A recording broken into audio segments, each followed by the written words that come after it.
விசிகாவின் மதுவொழிப்பு மாநாடு அரசியல் உள்நோக்கம் கொண்டது அல்ல.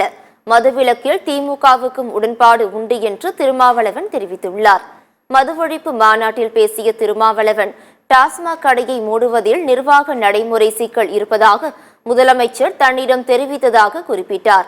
தன் வாழ்நாளில் இதுவரை மதுவை தொட்டதில்லை என்பதை தமிழிசை சவுந்தரராஜன் புரிந்து கொள்ள வேண்டும் என கூறிய திருமாவளவன், மதுவை ஒழிப்பதற்கு கிராமங்கள் தோறும் மதுவிலக்கு மகளிர் குழுவை உருவாக்கப் போவதாகவும் தெரிவித்தார்.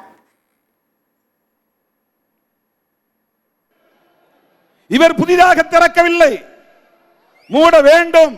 நான் அவரை தனியே சந்தித்த போது சொன்னார், எனக்கு என்ன மூடக்கூடாது நான் நினைக்கிறேனா? மூடணும் தான் நானும் நினைக்கிறேன். பதறி போய் சொன்னார்.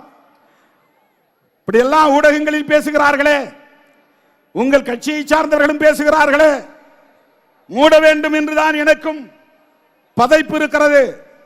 ஆனால் நிர்வாக நடைமுறை சிக்கல்கள் இருக்கின்றன, பார்ப்போம். நான் அதை மனதிலே வைத்துக் கொள்கிறேன். திமுகவுக்கும் அதிலே உடன்பாடு இருக்கிறது, மதுவை ஒழிக்க வேண்டும், அதிலே உடன்பாடு இருக்கிறது. இது இன் பிரின்சிபல், கொள்கை அடிப்படையிலே மதுவை ஒழிக்க வேண்டும் என்பதிலே எங்களுக்கும் உடன்பாடு இருக்கிறது. நடைமுறை சிக்கலில் அதை உடனே எங்களால் மூட முடியவில்லை.